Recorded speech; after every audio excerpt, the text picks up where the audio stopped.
Cuán firme cimiento se ha dado a la fe.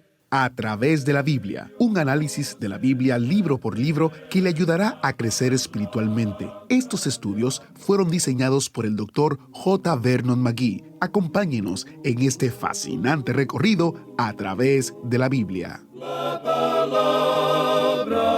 de Dios.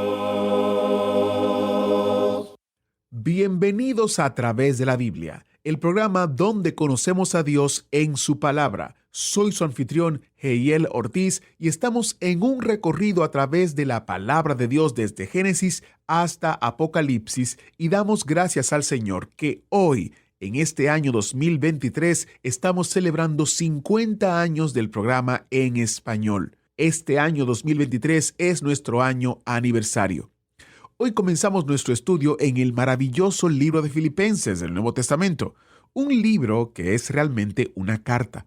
Como pronto aprenderemos, Pablo escribió esta carta a los creyentes en Jesucristo que conoció en su segundo viaje misionero. Al igual que Pablo en sus viajes, a través de la Biblia viaja cada día a los lugares y personas que nunca han oído hablar de Jesucristo. Mientras escucha el estudio y crece en su fe como resultado, le invito a que nos ayude a compartir esta enseñanza bíblica con aquellos que aún no conocen a Dios. Ore con nosotros para que Dios multiplique el impacto de a través de la Biblia en la vida de las personas, pidiendo que Dios use su palabra para fortalecer a los creyentes y llamar a muchos más a una relación salvadora con Él a través de su Hijo Jesucristo. Ejemplo, María nos acompaña en el estudio desde Ecuador. María nos escribió: les comento que los estudios bíblicos de a través de la Biblia han sido una bendición en mi vida.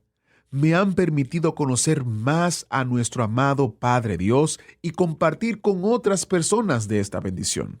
Por eso les animo a seguir impactando vidas con el estudio de la palabra. Anthony, que también oye en Ecuador, nos escribió: qué bendición para el cuerpo de Cristo estos estudios bíblicos. Me han bendecido y estoy descargando estudio por estudio para poder compartirlo con amigos y familia. Me lleno de gozo poder escuchar la palabra fiel y verdadera. Dios los utiliza para bendición de su pueblo y de aquellos que no le conocen. La gloria sea para Él. Amén, Anthony. Muchas gracias, María. Gracias a ambos por compartirnos cómo este programa bendice sus vidas y ustedes a la vez lo comparten con otros. Iniciamos este tiempo en oración. Padre Celestial, gracias porque tu palabra es viva y eficaz. En este momento iniciamos nuestro recorrido en la carta de Filipenses. Te pedimos, Señor, que tú uses al Maestro y que tu Espíritu Santo nos ministre de manera tal que podamos crecer en nuestra fe y podamos conocerte más para compartirte con otros. En el nombre de Jesús oramos. Amén. En el día de hoy, amigo oyente, llegamos a otra de las epístolas de la prisión. En la última oportunidad en que estuvimos viajando por el Nuevo Testamento, vimos la carta a los Efesios. Ahora, esta carta a los Filipenses fue escrita al mismo tiempo que la carta a los Efesios, y era una de las 4 epístolas que mencionamos en esa ocasión, que se llamaban las epístolas de la prisión, porque fueron escritas por el apóstol Pablo durante el tiempo que él estuvo en prisión en Roma. Ya hemos visto la carta a los Efesios, y ahora nos toca observar la epístola a los Filipenses. Luego veremos lo que nos dice Colosenses, y por último tendremos la pequeña carta a Filemón. Esta epístola que Pablo escribe a los Filipenses es una de las cartas más hermosas que él haya escrito.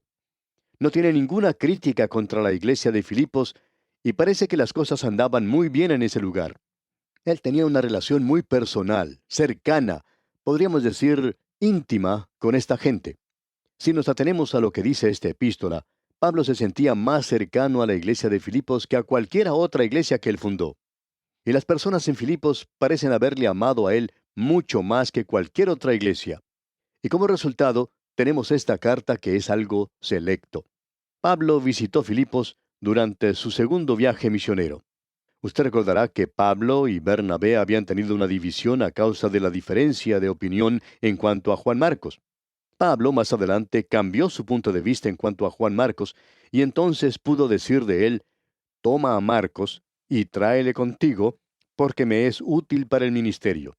Pero en este segundo viaje misionero, Pablo no quiere saber nada de tener a Juan Marcos con él, porque él había demostrado cierta cobardía y quería regresar a su hogar cuando ellos se encontraban en Asia Menor. Y aquí Pablo continúa con su viaje. Él tomó como acompañante a Silas y Bernabé continuó su viaje con Juan Marcos.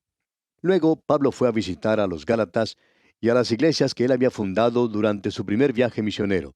Pablo y Silas intentaron ir a Asia y según el relato que tenemos en el libro de los Hechos de los Apóstoles, fue prohibido por el Espíritu Santo ir a predicar en ese lugar. Podemos leer en el capítulo 16 de los Hechos de los Apóstoles, allá en el versículo 6, lo siguiente: y atravesando Frigia y la provincia de Galacia, les fue prohibido por el Espíritu Santo hablar la palabra en Asia. Esa zona estaría abierta más adelante para Pablo, pero en ese viaje en particular se le prohibió entrar allí. Él no podía dirigirse hacia el sur, así que naturalmente él se dirigió hacia el norte. Intentaron entrar a Bitinia, ciudad que se encontraba en la costa sur del Mar Negro, donde había gran número de personas. En esa zona se encontraba una población formada en su mayoría por judíos, ya que en ese lugar existían muchas colonias de ellos, en lo que hoy llamamos Turquía. En aquellos días se llamaba Bitinia, y era un lugar de veraneo. Tenía un clima muy hermoso. Hablando honradamente, el clima de ese lugar durante el verano era algo insuperable. Se nos dice nuevamente que Pablo intentó ir a ese lugar, pero el Espíritu no se lo permitió. Eso lo podemos leer allá en el capítulo 16 del mismo libro de los Hechos de los Apóstoles, en el versículo 7. Así es que nuevamente Pablo encuentra una barrera, digamos, en su camino hacia el norte. Pablo no se podía dirigir hacia el sur, tampoco podía dirigirse hacia el norte, y él venía del este. Así que había una sola dirección hacia la cual él podía dirigirse, y esa era la de ir hacia el oeste. Así se lo indicó el Espíritu Santo a Pablo y a Silas. Esa era la única dirección que ellos podían seguir. De modo que ellos se dirigen al oeste y llegan a la ciudad de Troas, donde se detuvieron a esperar órdenes. Estamos seguros que si uno de nosotros hubiera estado en la ciudad de Troas y nos hubiéramos encontrado con el apóstol Pablo, le hubiéramos preguntado: hermano Pablo, ¿qué está usted haciendo aquí? Bueno, hubiera respondido él, me encuentro en mi segundo viaje misionero. Entonces le hubiéramos preguntado: ¿y a dónde va? Y él nos hubiera contestado: no lo sé. Y usted y yo, siendo creyentes bíblicos y separados por 20 siglos de la situación, tendríamos toda la información que nos llega de esa época y le hubiéramos dicho: hermano Pablo, ¿me va a decir que siendo el gran apóstol de los gentiles, no sabe a dónde se tiene que dirigir? Y creemos que él nos hubiera respondido: sí, usted tiene razón. Y hubiera continuado diciendo: no sé a dónde tengo que dirigirme. Y nosotros hubiéramos quedado bastante sorprendidos, porque en el día de hoy hablamos mucho acerca de la guía, de la dirección del Señor. Hay veces en que nos cansamos un poquito de escuchar a tanta gente decir algo acerca de ser guiados por el Señor. Para algunas personas es muy fácil el decir que el Señor los guía en esa dirección o en aquella otra. Bueno, amigo oyente, a mí no me sucede así. Hay algunos creyentes que dicen que han orado por 1 o 2 días y luego saben exactamente en qué dirección seguir porque el Señor les ha mostrado el camino. Amigo oyente, eso no deja de molestarnos un poco porque nunca hemos tenido una guía tan definida en esa manera. A mí, por ejemplo, siempre me gusta leer en las páginas de la palabra de Dios y encontrar cómo en el libro de Ruth, por ejemplo, cuando ella salió de la ciudad de Belén esa mañana, no sabía a qué campo se iba a dirigir, pero finalmente se dirigió al campo exacto donde tenía que ir. El Espíritu le guió donde tenía que ir. El Espíritu de Dios le había guiado, pero ella no lo sabía al principio.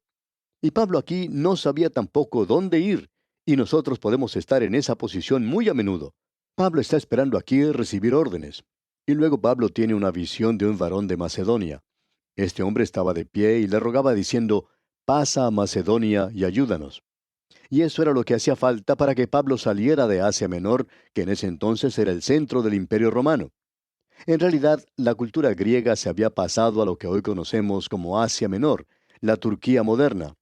Ese lugar se estaba convirtiendo entonces en el centro, el corazón mismo del Imperio Romano. Y según lo que podemos leer nosotros, Pablo no tenía ninguna idea de ir a Europa, pero él tuvo esa visión de este varón de Macedonia, en la cual éste le decía: pasa a Macedonia y ayúdanos. Pues bien, Pablo pasó a Macedonia. Pablo y Silas se dirigen entonces hacia Europa y en primer lugar llegan a la ciudad de Filipos y allí predican el Evangelio. Nosotros deberíamos darle gracias a Dios porque Él envió a Pablo a Europa en esa ocasión, ya que gracias a ello muchos de nosotros hemos llegado a conocer al Señor Jesucristo como nuestro Salvador personal.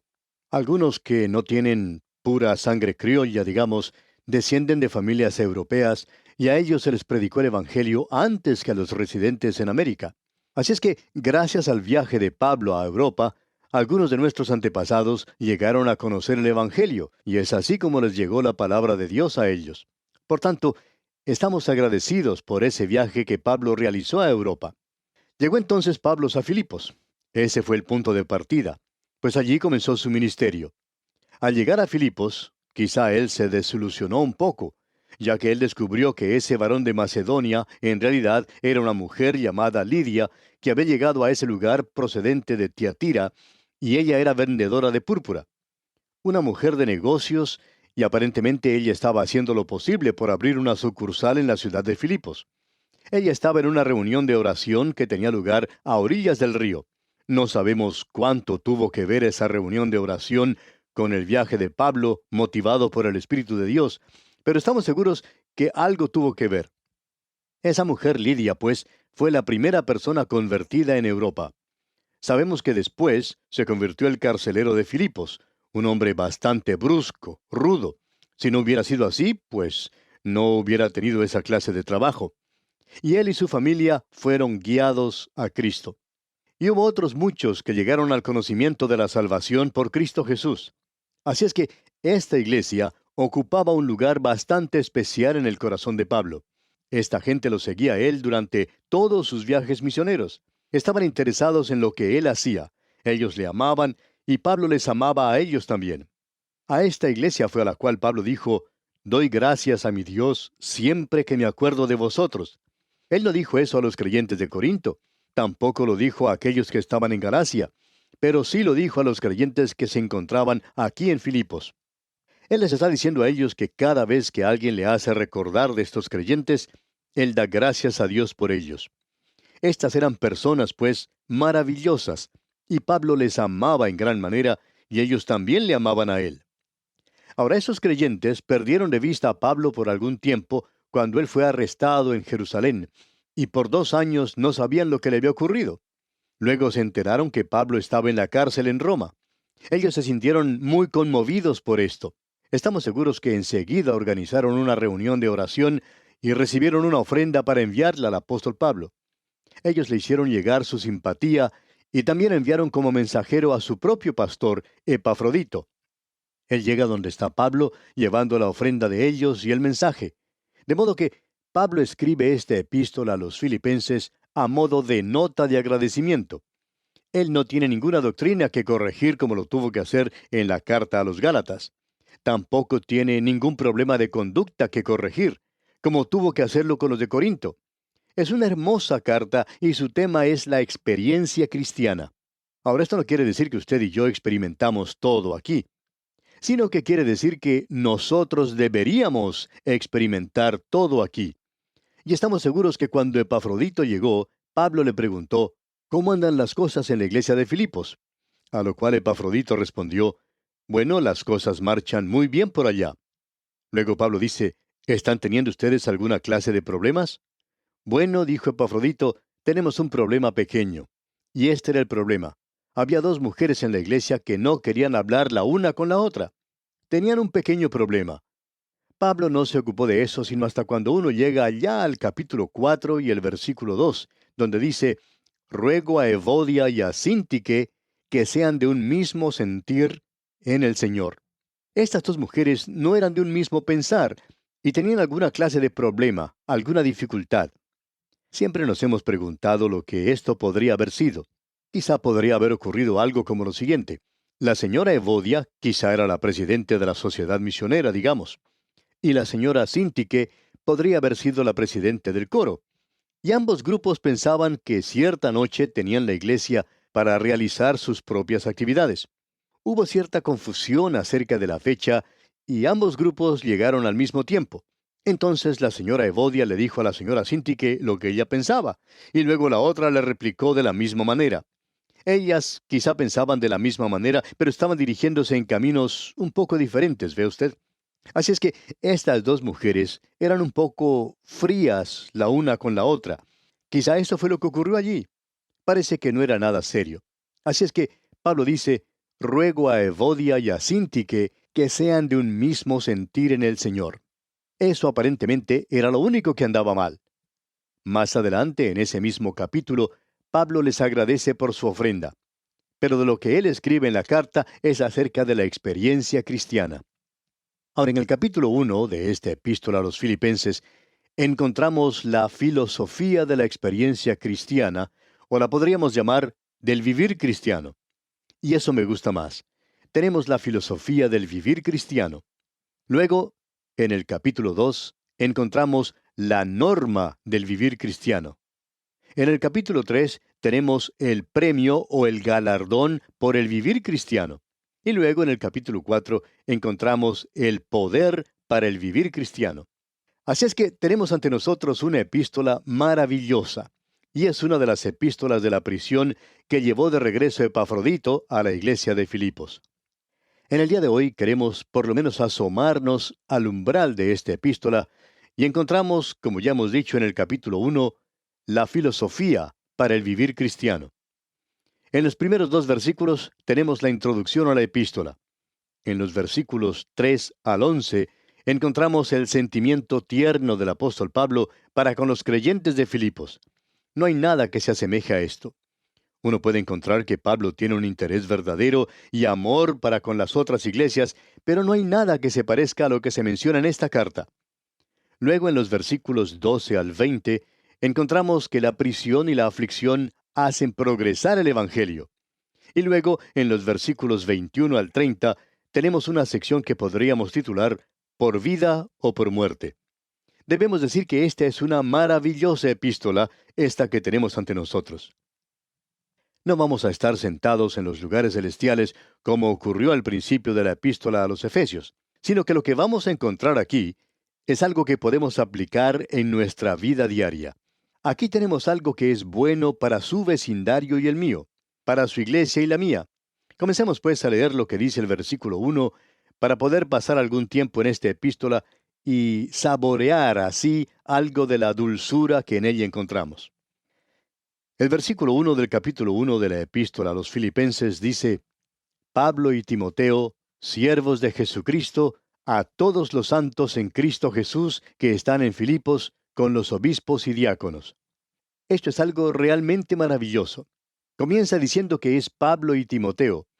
Nuevamente debemos destacar el hecho de que Pablo toma a este joven predicador y lo coloca a su propio lado, dándole ánimo.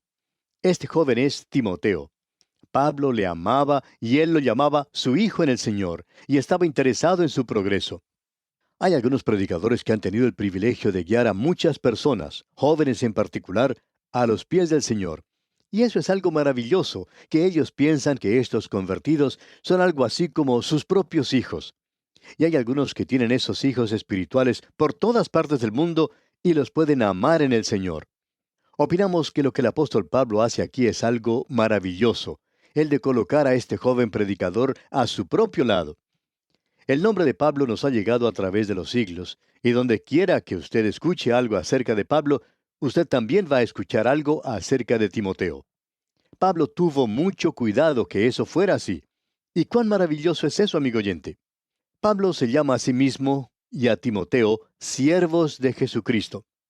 Usted recuerda que en la epístola a los Gálatas él dice, Pablo, apóstol. Él descansa en su apostolado y lo defiende, y uno encuentra que él hace eso una y otra vez. Vuelve a hacerlo allá en la carta a los Corintios. Pero aquí es algo diferente, ya que él amaba a los filipenses y no tenía por qué tratar de defenderse a sí mismo. Los creyentes de Filipos sabían que él era un apóstol.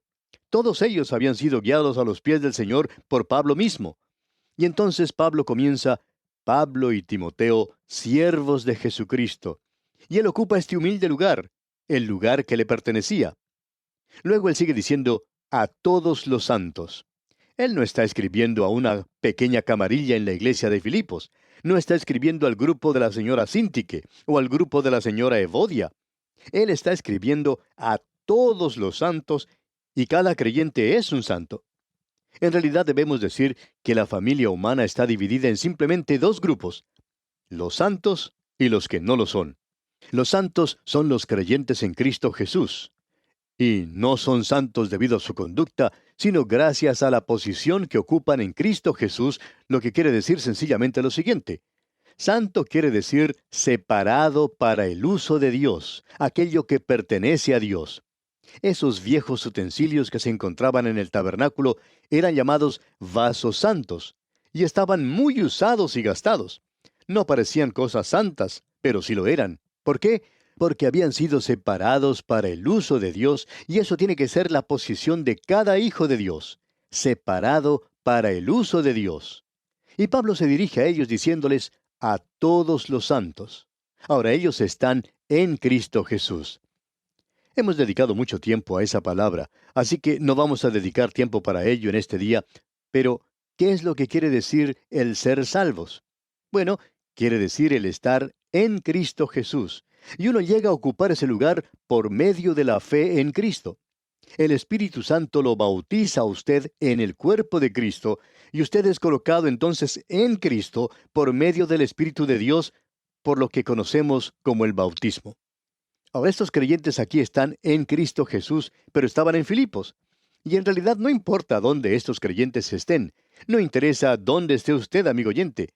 Puede que usted esté en Bogotá, Colombia, en Caracas, Venezuela, en La Paz, Bolivia, en Quito, Ecuador, allá en Santiago de Chile o en la Patagonia. No importa dónde esté en cualquier ciudad. Lo importante, amigo oyente, es si usted está en Cristo Jesús. Esto es lo que tiene importancia aquí. Luego Pablo dice, con los obispos y diáconos. Es interesante ver que esta palabra obispo se refiere a la tarea que esos hombres realizaban. Esa es la palabra pastor. Y el término ancianos se refiere a la persona, al individuo. Estos deberían ser hombres maduros. O sea que son la misma cosa. Uno de los términos se refiere a la tarea, al oficio, y el otro se refiere a la persona. Y diáconos tienen que ser hombres espirituales que están realizando una tarea o servicio secular. Bien, amigo oyente, vamos a detenernos aquí por hoy. Hemos analizado el versículo 1 de este primer capítulo de la epístola del apóstol San Pablo a los Filipenses, y Dios mediante, en nuestro próximo programa, continuaremos nuestro estudio de este capítulo y comenzaremos con el versículo 2. Y por supuesto le invitamos a que usted nos acompañe mientras continuamos en este interesante estudio, porque estamos seguros que ha de ser de especial bendición para usted. Al despedirnos, dejamos con usted las palabras del apóstol Pablo, estando persuadido de esto, que el que comenzó en vosotros la buena obra, la perfeccionará hasta el día de Jesucristo. Hasta entonces, pues, amigo oyente, que Dios le bendiga, es nuestra ferviente oración. Agradecemos que nos acompañara en el estudio de hoy. Le invitamos a que visite nuestro sitio en internet a través de la biblia.org. Ahí puede suscribirse para recibir las notas y bosquejos de lo que estamos estudiando y noticias del ministerio. También encontrará la variedad de libros y materiales gratuitos que tenemos para usted. El sitio es a través de la biblia.org. Todo lo que hacemos es posible gracias al Señor y a personas como usted que se unen a nosotros en la obra de llevar la palabra entera al mundo entero. A través de la Biblia es una producción de Radio Transmundial.